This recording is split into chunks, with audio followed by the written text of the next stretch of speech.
तुम्हें कितनी बार समझाया है कि मेरे ऑफिस के बैग और मेरी मेज की किसी भी चीज को हाथ मत लगाया करो, पर तुम्हारे दिमाग में कोई बात घुसती ही नहीं है। कमरे में राजियो की तेज और झुझुलाहट भरी आवाज गूंज रही थी। महिमा के हाथों से सफाई करने वाला कपड़ा छूटकर जमीन पर गिर गया। वह बुरी तरह सहम गई और डरी हुई सी पलंग के एक कोने में सिकुड़ कर बैठ गई। उसकी आंखों से आंसू छलकने को बेताब थे। वह तो बस राजियो की बिखरी हुई मेज को साफ कर रही थी, क्योंकि कल रात राजियो बहुत देर तक काम कर रहा था और मेज पर कॉफी के कप और कागजात बिखरे पड़े थे। महिमा ने सोचा था कि सुबह जब राजियो काम पर बैठेगा तो उसे सब कुछ साफ और व्यवस्थित मिलेगा, लेकिन राजियो को अपनी एक फाइल अपनी जगह से जरा सी खिसकी हुई क्या मिले। उसने आसमान सिर पर उठा लिया। इस भारी शोर शराबे को सुनकर नीचे से सासू माँ कावेरी जी और ससुर दीनदयाल जी घबराते हुए सीढ़ियाँ चढ़कर उनके कमरे में पहुँचे। कावेरी जी ने कमरे का नजारा देखा तो उनका दिल धक सी रह गया। महिमा अपने घुटनों में सिर दिए रो रही थी और राजीव गुस्से में लाल पीला हो रहा था। क्या हुआ राजीव, सुबह सुबह इतना क्यों चिल्ला रहा है? अपनी पत्नी पर कावेरी जी ने घबराते हुए पूछा। माँ, आप इसे समझाइए, इसने मेरी सबसे जरूरी प्रोजेक्ट फाइल कहीं रख दी है। इसे सफाई करने की क्या पड़ी थी? मेरे काम की चीजों को छूने की इसे कोई जरूरत नहीं है, राजीव ने झल्लाते हुए जवाब दिया।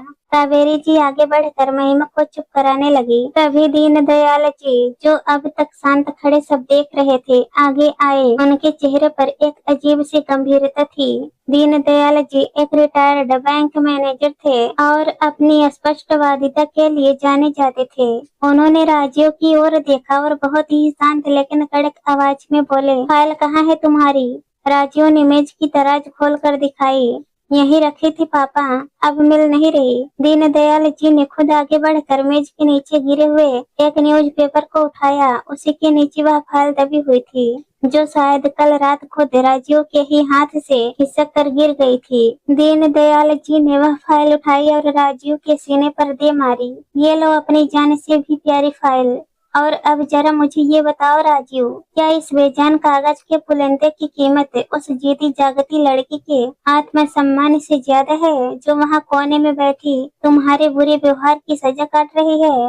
राजीव अवाक रह गया। उसे कभी अपने पिता को इस तरह अपनी पत्नी का पक्ष लेते हुए और उसे डांटते हुए नहीं देखा था।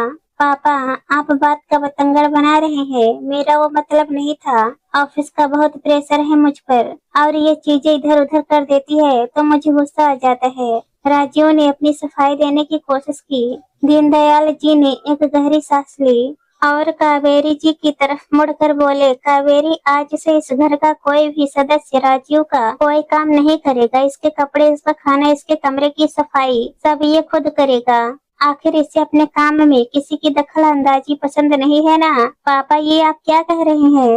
राजीव घबरा गया। दीनदयाल जी राजीव के करीब आए और उसकी आंखों में आंखें डालकर बोले, सही कह रहा हूँ बेटा, तुम आज एक बड़ी कंपनी में मैनेजर बन गए हो, मोटा पैसा कमा रहे हो, तो तुम्हें लगने लगा है कि तुम ही इस दुनिया का सबसे बड़ा और जरूरी काम कर रहे हो। लेकिन तुम भूल गए हो कि तुम्हारी इस सफलता के पीछे एक अदृश्य मशीन दिन रात काम करती है, जिसका नाम है परिवार। दीनदयाल जी ने कोने में सुबकती हुई महिमा की ओर इशारा करते हुए कहा, तुम्हें पता है ये लड़की सुबह 5 बजे उठती है ताकि तुम्हारे उठने से पहले तुम्हारा नाश्ता और लंच बॉक्स तैयार हो सके। जब तुम ऐसी केबिन में बैठकर काम का प्रेशर झेलते हो, तब ये चिलचिलाती गर्मी में रसोई की आग के सामने खड़ी होकर तुम्हारे लिए रोटियां सेकती है। तुम्हारे कपड़े धोने से लेकर तुम्हारे बिस्तर की सिलवटें ठीक करने तक ये बिना थके तुम्हारा ध्यान रखती है। और बदले में तुमने इसे क्या दिया? अपनी भड़ास, अपनी झल्लाहट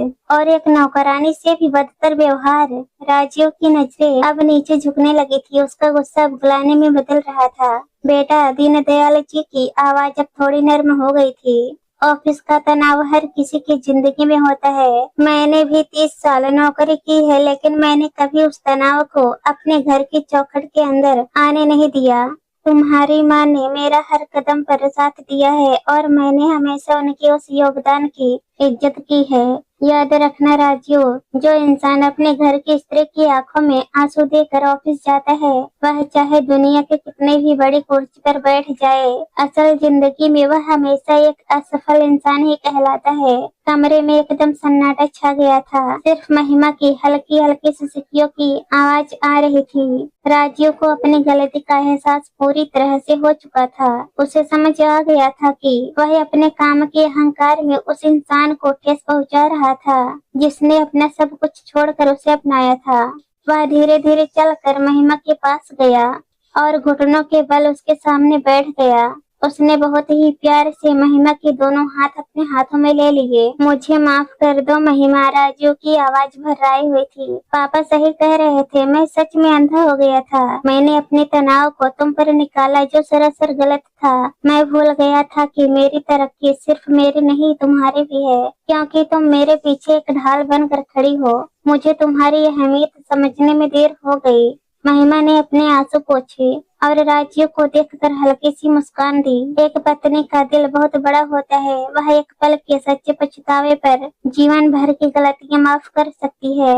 दीनदयाल जी और कावेरी जी ने भी राहत की सांस ली। दीनदयाल जी ने साबित कर दिया था कि एक ससुर सिर्फ एक डराने वाला बुजुर्ग नहीं होता, बल्कि वह एक ऐसा रक्षक भी हो सकता है जो अपनी बहू के आत्मसम्मान के लिए अपने ही खून को आईना दिखा सके। रिश्तों की डोरी जब उलझने लगे तो अक्सर घर के बड़ों का ही एक सही हस्तक्षेप उसे टूटने से बचा लेता है। दोस्तों, इस कहानी पर आप लोगों की क्या राय है कमेंट में जरूर बताना, और अगर कहानी पसंद आई हो तो हमारे चैनल को सब्सक्राइब कर देना। कहानी सुनने के लिए आप सभी लोगों का बहुत बहुत धन्यवाद।